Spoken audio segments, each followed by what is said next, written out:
Sir. तो जो तुम तम पर प्रश्न किए थे वो क्लियर हो गया?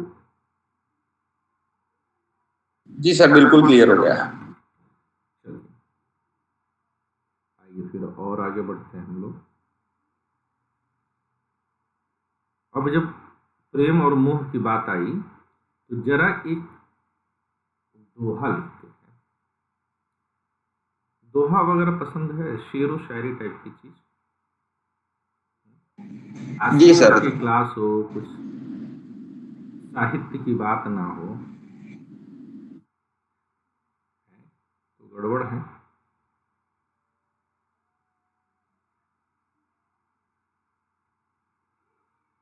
ये है अमी हलाहल।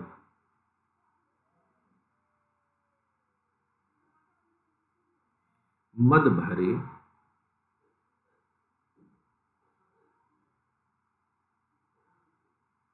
श्वेत श्याम रतनार।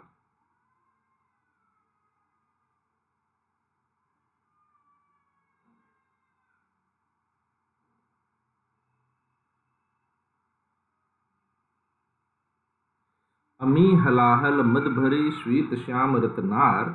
जियत मरत, जियत मरत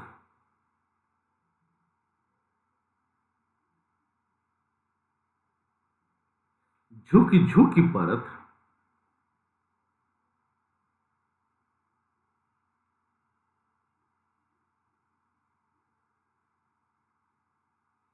जे ही चितवत एक बार।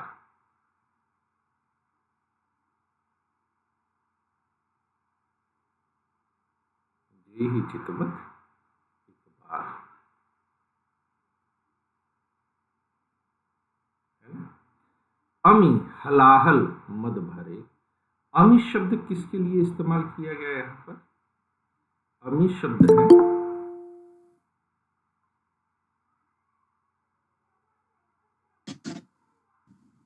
अमी शब्द का मतलब यहां पर है अमृत। हलाहल शब्द किसके लिए है?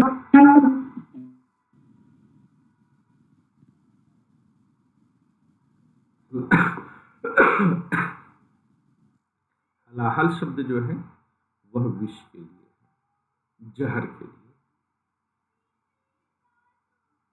मद भरे मदिरा, दारू, शराब। जियत श्वेत मतलब जिन्हें सफेद कहते हैं। श्याम काला, रत्नार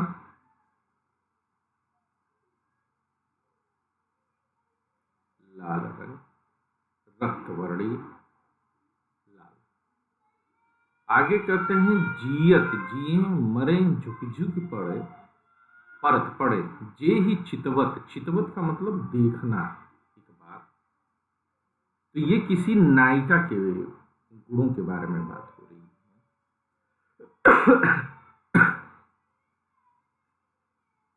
और नायिका के गुण क्या है कि नायिका की जो आंखें हैं उन आंखों में सफेद रंग भी है, काला रंग भी। आप सबकी आंखों में होता है सफेद रंग, काला रंग। और थोड़ा सा जब किसी की आंखों में नशा चढ़ता है तो आंखों में लाल रंग भी आ जाता है। आजकल तो पीओपी और प्लास्टर करने के बाद जो है पेंटिंग वेंटिंग करा करके लाल वाल पैदा किया जाता है। पर मौलिक लक्षण होता है अगर हल्का सा जो नशा है तो आंखों में जो है हल्की सी लालिमा भी उत्पन्न होती है। तो स्वयं श्याम रत्नार, और ऐसी खूबसूरत सी नायिका जिसकी बड़ी बड़ी सी आंखें हों, पलके झुके पलके उठे, और जब उठे और हल्का सा आग की तरफ मुस्कुरा करके देख दे,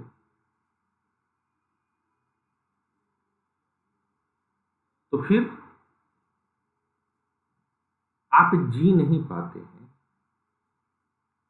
अगर आपकी तरफ मुस्कुरा करके देख दिया तो आपको लगता है कि जैसे आपको जिंदगी मिल गई। तो आपको क्या लगता है कि जैसे आपको एक जिंदगी मिल गई, आप जी उठे। वह आपकी तरफ ना देखे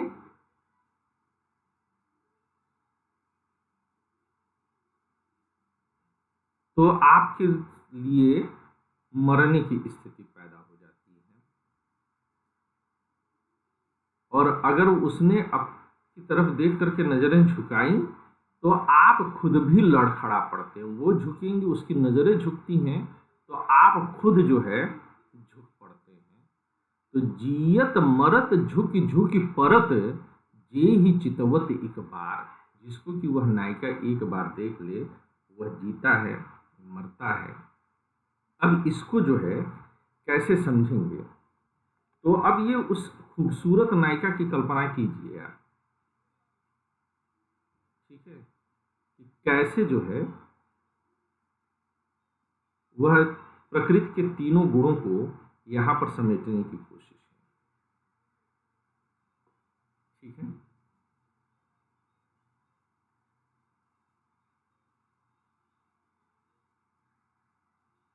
तो सत्व गुण इसमें क्या है? सतगुण इसमें क्या है? सतगुण का लक्षण क्या है? श्वेत। सत्व गुण कैसा है? अमृत में, अमृत के समान है। श्वेत कैसा है? सुखद है। श्वेत कैसा है? सतगुण कैसा है? जीवनदाता है। अब रजोगुण को कैसे लेंगे? कोई और आवाज तो आप लोग को नहीं आ रही है ना इस समय? नहीं सर। क्लियर है ना? No sir. पीवीवी की आवाज तो नहीं आ रही है? नहीं सर, कोई आवाज नहीं आ रही है। रजोगुण कैसा है? लाल है, मदिरा के समान है, क्योंकि शराब ही लाल है। मदिरा के समान है। कैसा है? प्रेम में तड़पन है।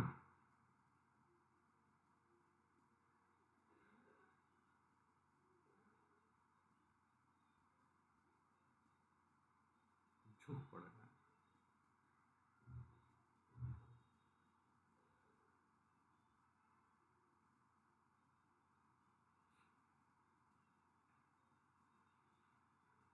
ये तमोगुण क्या है? मैं इसलिए बता रहा हूं कि देखिए, दर्शन किताबों में कैद नहीं है, दर्शन किताबों से आजाद है। अब तमोगुण क्या है? तो तम गुण का लक्षण कैसा हम लोगों ने देखा था? श्याम वर्ण है, काला है। तम गुण कैसा है? विष के समान है।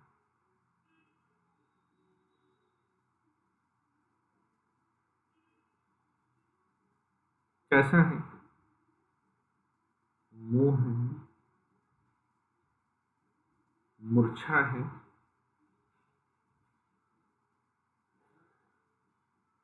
मरण है। जियत मरत झुक झुक परत, जे ही चितवती की बात। अब ये सतरजतम है। अब किसी नायिका के जो है, आप चेहरे का जो है देख लीजिए, है ना? अभी आपकी नायिका है, ये इसकी आंखें हैं। अब आप देखिए कि इसकी आंखों में आपको श्वेत, रक्त, श्याम तीनों मिलेगा।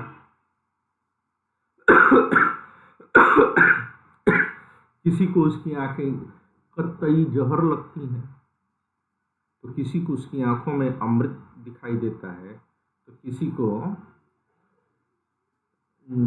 जो है उसकी आंखों में शराब दिखाई देता है। कोई उनकी आंखों में जी लेता है, कोई उनकी आंखों पर मर लेता है, कोई उनकी आंखों के लिए तड़पता रहता है। अब साहित्य को आप कनेक्ट कर लीजिए सांख्य दर्शन से, अब प्योर कनेक्टिविटी हो जाती है।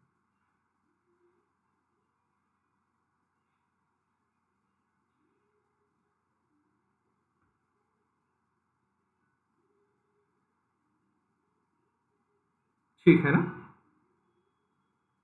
बात समझ में आई? जी सर। Yes sir. तो आप लोग को लग रहा है ना कि दर्शन शास्त्र पढ़ना जो है जिंदगी का सबसे जो है सुखद एहसास है। जी सर। लोग दर्शन शास्त्र को बिना मतलब में जो है बहुत शुष्क मानते हैं। साहित्य में भी आप जो पढ़ते हैं उसका वास्तविक अर्थ आप तब तक नहीं ग्रहण कर सकते जब तक कि आपको दर्शन की समझ ना हो। दर्शन की समझ ही आपके लिए सबसे अधिक आवश्यक है।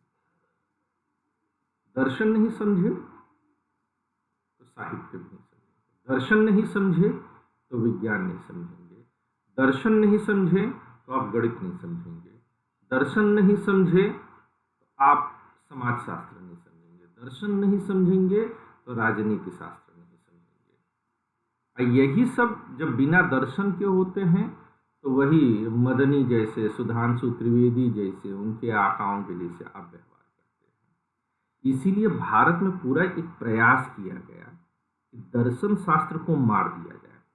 आज विश्वगुरु बनने की बात होती है तो आप विश्वगुरु एग्जैक्टली तब तक नहीं बन सकते हैं जब तक कि दर्शन का महत्तम अध्ययन आप न कर लीजिए। सही आ रही है बात समझ में? तो मैं चाहूंगा कि इस पूरे मुद्दे को आप लोग सांख्य दर्शन से जोड़ते हुए आपस में चर्चा करिए। मैं 2 मिनट में आप लोग के बीच में वापस आऊंगा, क्योंकि जब आप चर्चा, मैं सुन रहा हूं आप लोगों को, जब आप चर्चा करते हैं तभी आप वस्तुतः ईमानदारी से पढ़ते हैं। ठीक है, तो इस पॉइंट पर आप लोग चर्चा करें। जी सर। इमरान।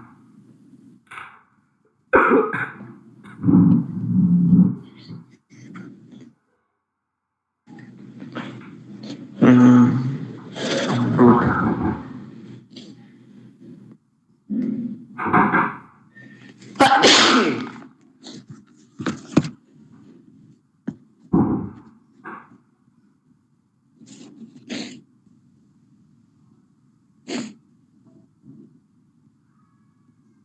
दाल। श्याम। तारा।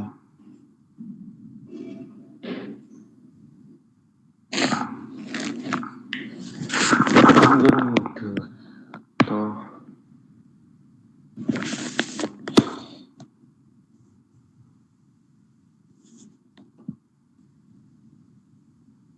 हेलो।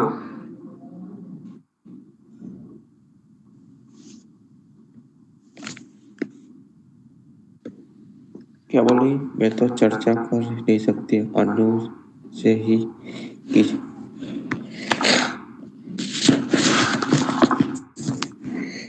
सांख्य दर्शन में जो मतलब प्रकृति का कॉन्सेप्ट है वो बता देगा कोई, मतलब शॉर्ट में?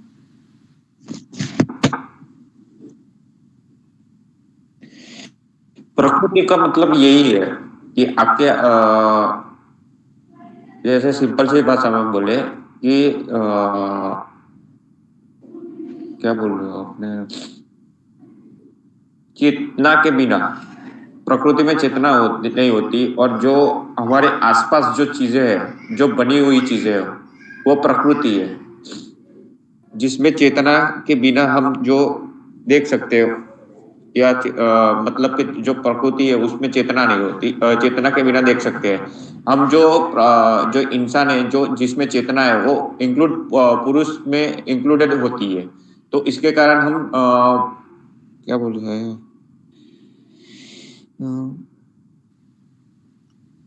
ये हो सकता है मतलब ये कहना चाह रहे जैसे पुरुष में जो चेतना है वो अपने अपनी चेतना से ही प्रकृति में जो भी हो रहा है वो देख सकता है।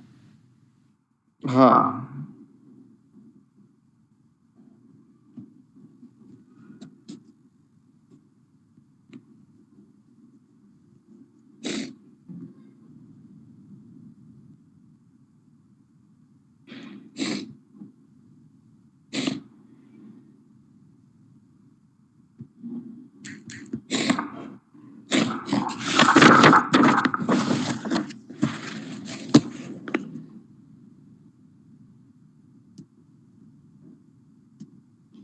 जैसे कि चेतना हम बोल सकते हैं कि मिट्टी, जल, फिर शरीर, शरीर को बोल सकते हैं चेतना, पर वो जीव होना जिसमें चेतना ना हो, वैसा शरीर, मृतक शरीर, जिसे हम प्रकृति बोल सकते हैं, जिसे हम स्थूल पदार्थ भी बोल सकते हैं। मतलब वही आत्मा, लेकिन इस दर्शन में आत्मा का प्रयोग नहीं किया गया ना, आत्मा शब्द। आत्मा का प्रयोग पुरुष के शब्द, पुरुष में किया गया है। आगे हम जब पुरुष पढ़ेंगे उसमें आत्मा का जिक्र आएगा। ऐसा नहीं बोल सकते कि इस दर्शन में आत्मा का जिक्र नहीं किया गया।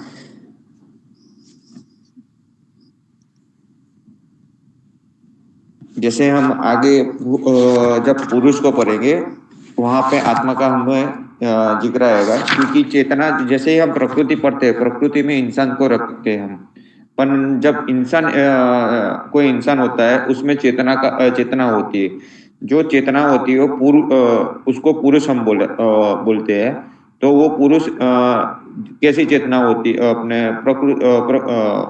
पुरुष कैसा होता है, प्रकृति प्लस पुरुष होता है। जो इंसान होता है वो प्रकृति प्लस पुरुष होता है। उसने सोचने समझने की क्षमता होती है, इसलिए उसको ये कहा गया है प्रकृति प्लस पुरुष।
कि हम लोग अयोध्या से जो है ब्राह्मण परिवार आया हुआ है, आपको इससे बड़ी दिक्कत हो रही है।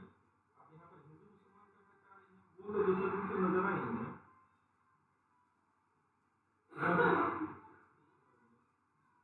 अब बात मत करो किसी से।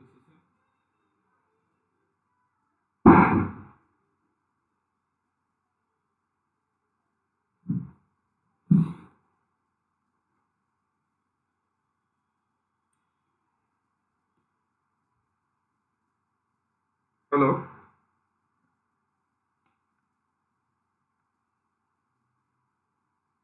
हेलो, जी सर। ये आप लोग की आपस में कोई चर्चा ही नहीं चल रही है। हुई थी सर। कैसे दर्शन शास्त्र पढ़ोगे भाई तुम लोग?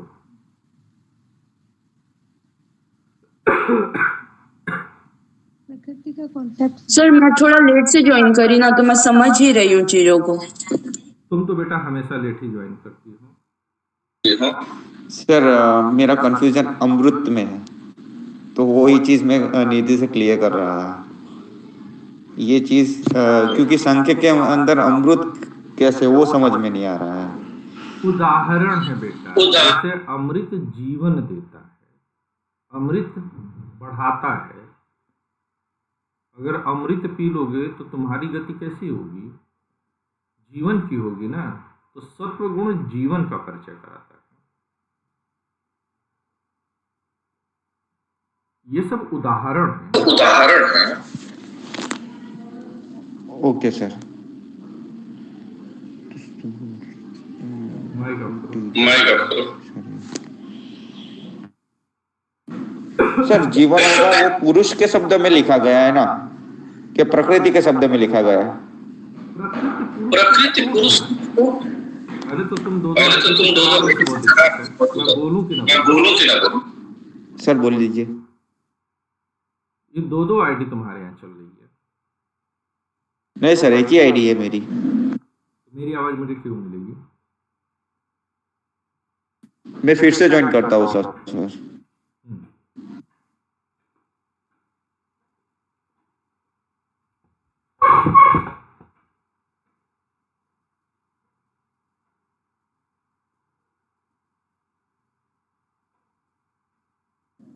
अभी आवाज क्लियर है सर? तुम समझो ना कि आवाज जो है मुझे को मेरी नहीं मिले।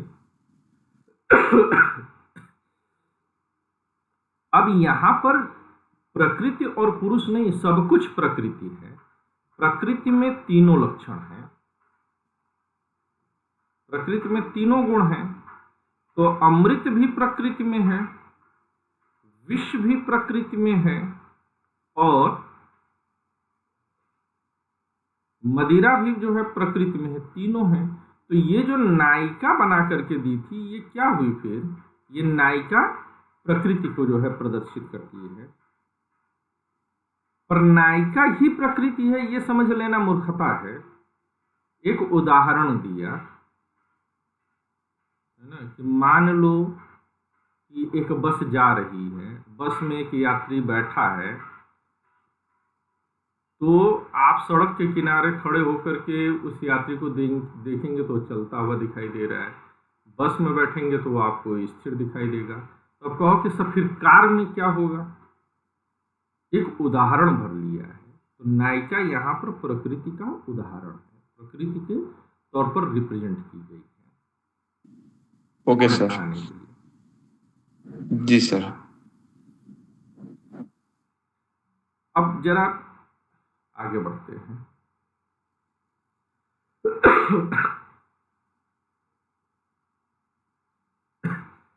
रजोगुण जो है सांख्य दर्शन में, जो रजोगुण है वह क्रियाशील होता है।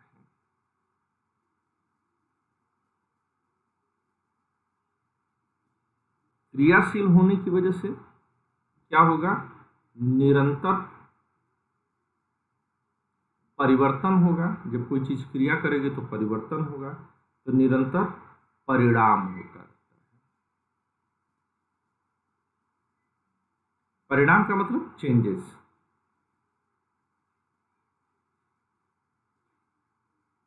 चेंजेस आ रहे हैं।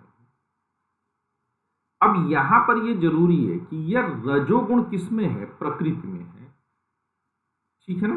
तो प्रकृति में पहले से मौजूद है, तो इसका मतलब यह है कि ये जो परिणाम, जो चेंजेस आ रहे हैं, ये कहां पर है? यह प्रकृति में पहले से ही मौजूद है। प्रकृति में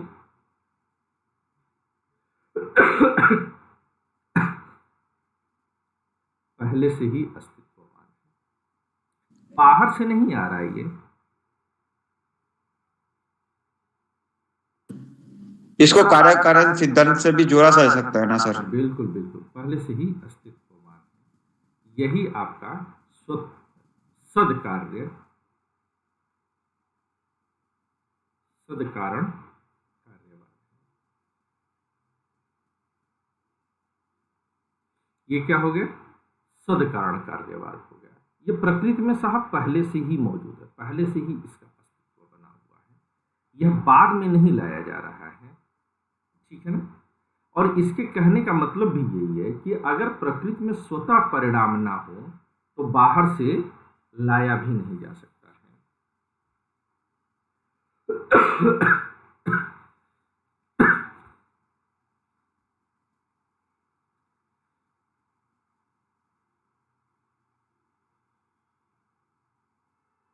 यदि प्रकृति में पहले से ही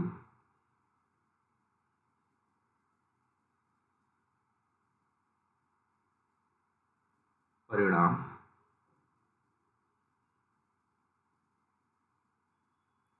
ना हो तो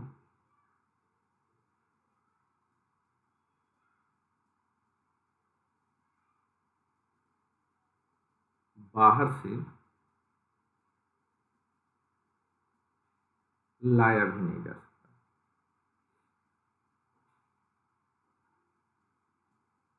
क्योंकि बालू से तेल निकाला नहीं जा सकता, बैल दूध दे नहीं सकता। बैल दूध नहीं देता है ना, क्योंकि बैल में पहले से दूध मौजूद नहीं होता। और अगर ये मौजूद ना होता और मान लीजिए किसी ने धक्का देके चला भी दिया तो एक बार वो रुक जाएगा तो दोबारा फिर नहीं चलेगा, बार बार उसको धक्का देते रहने की जरूरत है। अगर ईश्वर ने, अगर खुदा ने इस संसार में सब कुछ गति दे रखी है तो एक बार वह गति रुक जाए तो ईश्वर को फिर धक्का देना पड़ेगा, खुदा को फिर धक्का देना पड़ेगा। क्या जो लोग ये मानते हैं कि इस संसार में कोई भी पत्ता ईश्वर की मर्जी के बगैर नहीं चलता है, खुदा की मर्जी के बगैर नहीं चलता है, हिलता है, तो क्या वो मानते हैं कि ईश्वर या खुदा जो है, एक ही चीज है दोनों, रोज रोज आकर के धक्का दे रहे हैं? क्या नहीं, ये रोज रोज आकर के धक्का नहीं देते हैं, ये रोज रोज परिश्रम नहीं करेंगे। तो एक बार अगर जो है, अगर ये पहले से भीतर में मौजूद नहीं है तो बाद में भी आप इसको चला नहीं सकते हैं। यही वजह है कि सांख्य के अनुसार प्रकृति प्रतिक्षण, प्रकृति और उसके गुण, गुण के बारे में भी लिख लेते हैं। कैसे हैं? प्रतिक्षण परिणामी,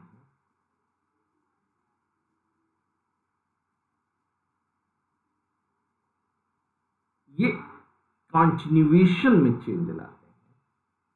अब इसी के उलट अगर हम देखें तो पुरुष कैसा है, तो पुरुष परिणामी नहीं है, पुरुष परिणामी नहीं है। पुरुष कैसा है? तो पुरुष कूटस्थ नित्य है, यानी एटर्नल है। एटर्नल जो चीजें होती हैं, मतलब कैसा है? एटर्नल है, यानी कि इसके अंदर किसी भी तरह का चेंज नहीं होता है। इसका मतलब क्या होता है? नो चेंज, कोई परिवर्तन इसके भीतर नहीं हो सकता है। अब यहीं पर समझिएगा कि ये जो गुण है,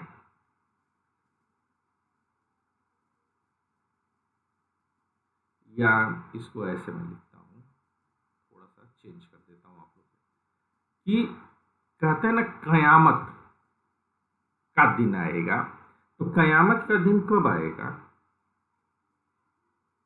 या किसी ने नहीं बताया।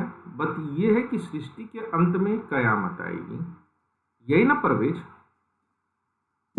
जी सर। पर वो कयामत कैसे आएगी? तो सांख्य दर्शन कहता है कयामत मतलब प्रलय, तो कहते हैं गुणों की साम्या अवस्था ही प्रलय है। सांख्य दर्शन के अनुसार प्रलय क्या है? गुणों की साम्यावस्था। जब तीनों गुण एक बराबर मात्रा में आ जाएंगे तो प्रलय हो जाएगी। सृष्टि कब तक होती है? सृष्टि तब तक आपको मिलेगी जब तक कि थोड़े बहुत चेंजेस होते रहेंगे। जब तक कि चेंजेस होते रहेंगे तब तक मिलती रहेगी। ये बात समझ में आ रहा है? जी सर।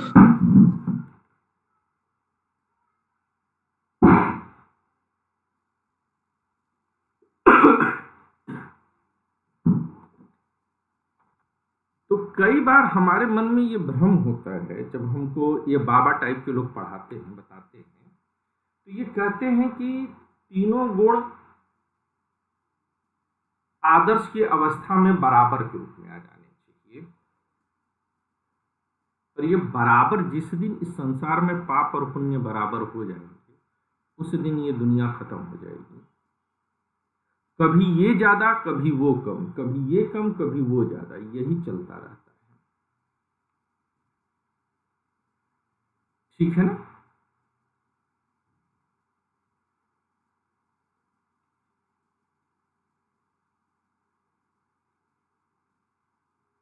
गुणों में क्या होता है? स्वरूप परिणाम प्रतिक्षण होता है।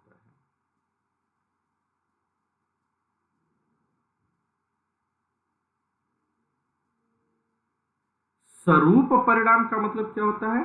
अपने जैसा ही परिवर्तन।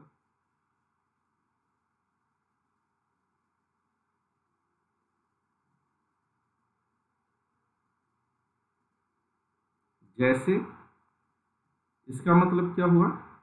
जैसे कि दूध से दही बने, तेल नहीं, दूध से दही बनना, ये क्या है?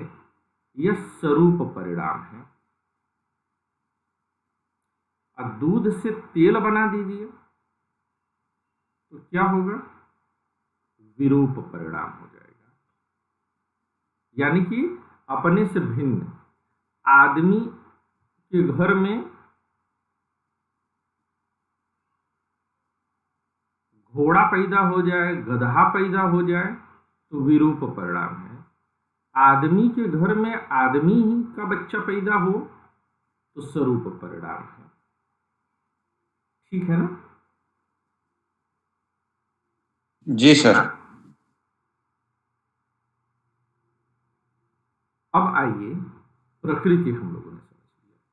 अब आज हम लोग पुरुष समझने का प्रयास करते हैं कि पुरुष कैसा है।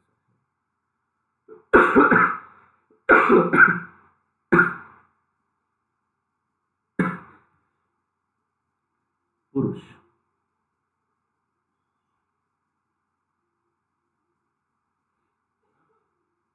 यह केवल